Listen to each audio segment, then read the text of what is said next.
COVID rocked this world. For so many people on Earth, life was just going along as usual, and then suddenly there was this crisis. Suddenly life changed. Suddenly there were lockdowns and mask mandates, and travel was restricted and blocked, and businesses and employees and employers struggled to change policy, and many businesses collapsed, and social distancing was imposed, and people were separated and isolated, and there were interpersonal conflicts all over the place. There were vaccine mandates. People were put through experiences where they felt they had no choice when it came to their own bodies. People were dying. There was censorship going on. People were flooded, and I mean flooded, with conflicting information. And this list just goes on and on and on. The human world slipped into extreme distress. People were consumed by uncertainty, confusion, fear, and loneliness as they lost a sense of control over their life experience. Boy, I'm glad we're over all of that, right? I mean, it's been 5 years after all. Life's pretty much gotten back to normal. Hasn't it? Well, the answer is no. In fact, this is one of the biggest gaslights that is happening in human society the world over. Society and human experience with it is not back to normal after COVID. So allow me to ungaslight you.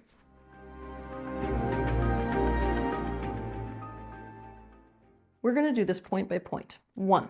There is no after COVID. Unless a person is warned about the possibility of something bad happening, they become aware of that possibility by experiencing it firsthand. For example, unless you're warned about sharks being in the water, you become aware of the possibility of shark attack by seeing one or experiencing one yourself. From that day forward, you know that it's possible, and so you're living with a negative potential. This makes swimming a very different experience, and a worse one. For almost everyone, what happened in COVID times was not something that they could have ever imagined to be possible. It never crossed their minds. But now that everyone has experienced it, everyone knows it can happen. And so the fear of it, or anything like it, happening again is something that people are living with now. You can consider this the foundation of a collective societal case of PTSD. This makes living in the world a very different experience. And yes, a worse one. 2. There was something happening underneath this COVID crisis. That something was a massive power grab. COVID was used as a tool and politicized, as fear so often is, in a power game that has been going on, but that most people didn't actually perceive until COVID. You can think of this power game like a massive, unfortunately very real, game of Risk. The world has fallen under the control of select individuals and the corporations they control who are obsessed with power, and who do not actually have the best interests of others, such as the people of the world, in their mind or in their hearts. This has created a kind of modern power struggle that we only believed to be in the past. And they are playing a very strategic and very dangerous game with each other, and with citizen life. It is as confusing a game that they're playing as the power games that go on in any royal court. These games include both covert and overt tactics, and part of this game is that you are being told that everything is back to normal, and everything is moving forwards, towards more freedom, towards new innovation, towards technology that's going to totally revolutionize the world, etc. That the horrors of the past, things like whole groups of people being targeted for hate, and things like dictatorships and things like wars, are something that all of us have learned from, and so they're a thing of the past. But I'm sorry to break it to you. We didn't actually learn much from them. The reality is that we are headed towards repeating history and towards recreating the nightmares that we thought could only happen in the past. Most people can feel this reality. They can feel this power game that's being played over their heads. They can feel that things are not okay at all. It's a bit like perceiving a covert war. They're feeling this danger everywhere. They have simply succumbed to normalcy bias, which is a real thing in today's world. And it doesn't matter whether COVID is not the current thing being used in this game anymore. This power struggle is not only still going on, in fact, it is heating up. We are in a time where uncertainty as to what this world is going to look like politically in the future is at an absolute all-time high. So the world doesn't feel good again. 3. It doesn't matter whether you were a supporter of government control during the crisis or whether you were not.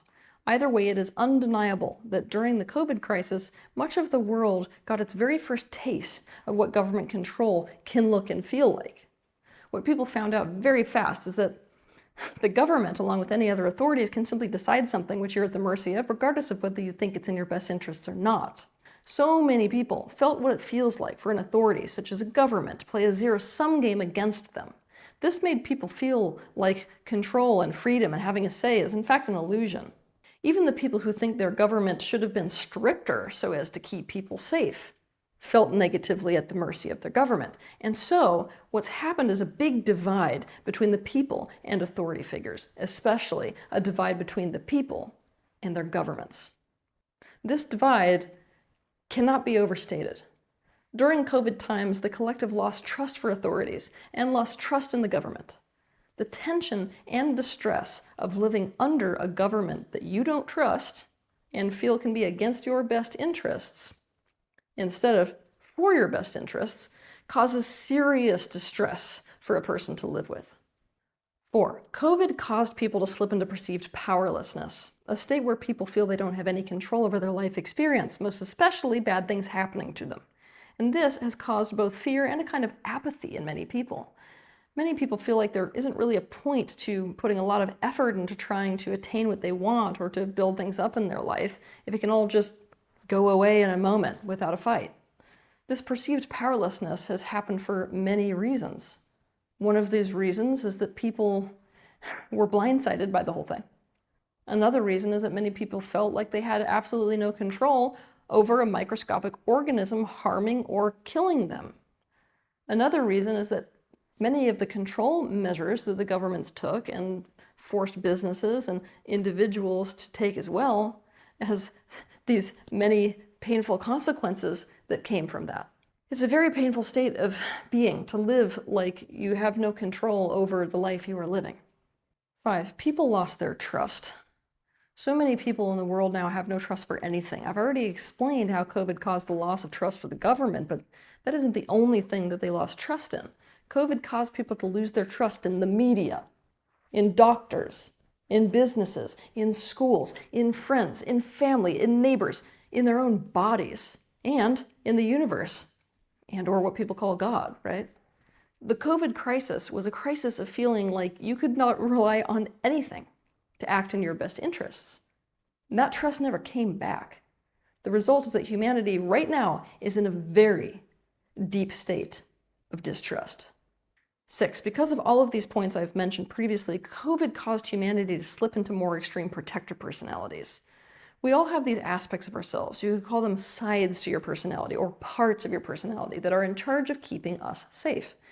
We adapt to specific unsafeties in our life by developing these aspects of ourselves, but our protector personalities are out for one thing: our own safety and our own best interests. Because of this, and because of the way they tend to show up in the world, they create more unsafety for other people. This brings about a kind of spiral, whereby one person's protector personality causes the protector personality of another person to come up and flare up. When a big unsafety happens, like the COVID crisis, and this process is amplified big time. And pretty soon, we're living in a deeply inflamed world where everyone is trying to protect themselves from everything and everyone else.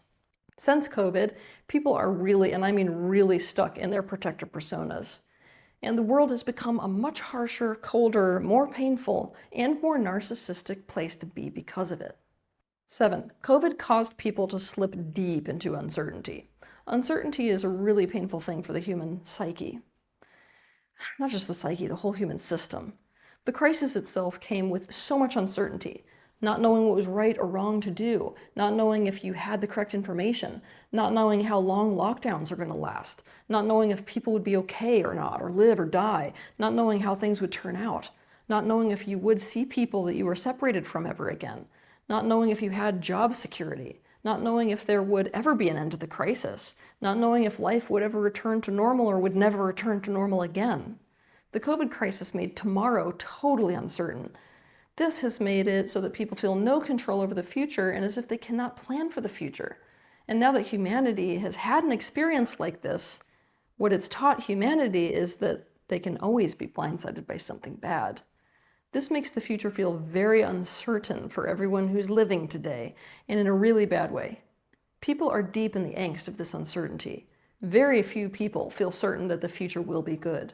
Living with this kind of uncertainty, and even for many people, quite frankly, doom about the future, is tormenting.